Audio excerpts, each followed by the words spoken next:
So here's another one. And this one, I don't dislike this one because it's very accurate, but I do believe it needs to be discussed.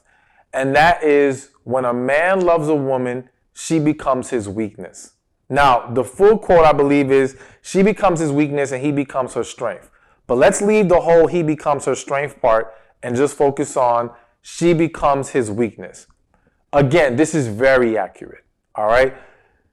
And let's understand what I mean here.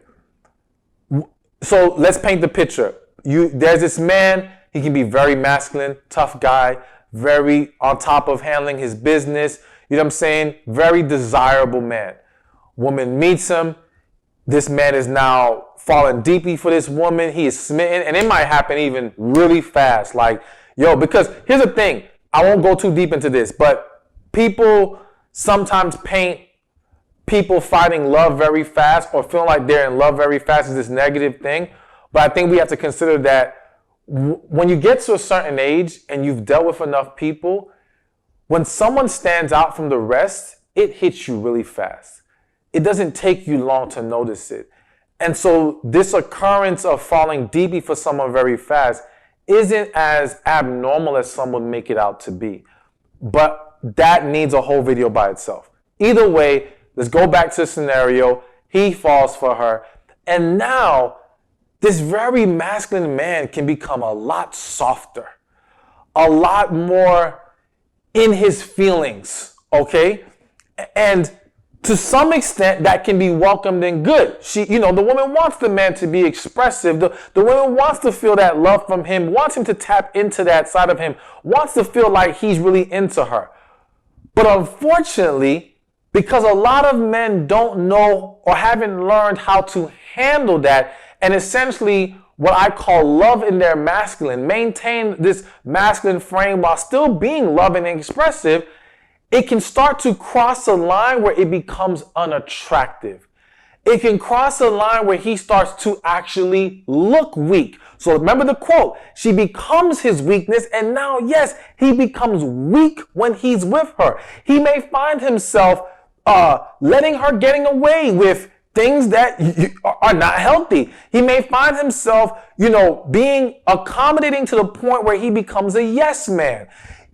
Again, crossing lines that at some point actually become unattractive to the woman.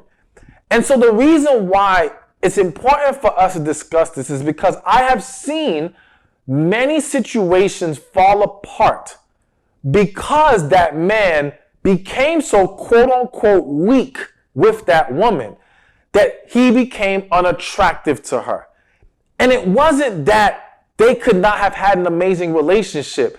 It's just that there needs to be an understanding by that man of how to, again, what I call love in your masculine, but also an understanding by the woman that, listen, when a man loves you, that's not the easiest place to navigate, all right? Because again, we don't live, and I say we because I'm a man, we don't live in our emotions as long or as much as the average woman does. Because of how we are wired as human beings, I would argue like the woman has more experience working within her emotions, where the man does not. For various reasons, the way we're raised, the way society makes it out to be, so on and so forth. And so when he finds himself there with a woman he really is into and loves, he may not always know how to properly navigate it. And I'm not saying this should be the woman's burden, all right? And that a woman should just have to teach him how to be more of a man or to remain masculine in this situation. But I do think there has to be a level of understanding that his struggle is because of love. Not because of just, like, you gotta see it for what it is, I guess is what I'm trying to get at. But again, it is a very accurate statement, but it is something that I think we need to work on in relationships and understand how to maintain that balance. Because I do believe, I'm a firm believer that a relationship needs a proper balance of masculine and feminine to thrive. And when we lose that balance, everything can get thrown off. Thank you for watching this video. Be sure to check this one out right here, and I'll see you there. A lot of men are jaded. A lot of men, contrary to what society may believe, have been burned, have been let down, have been used, have been manipulated. We can go on and on. The bottom line is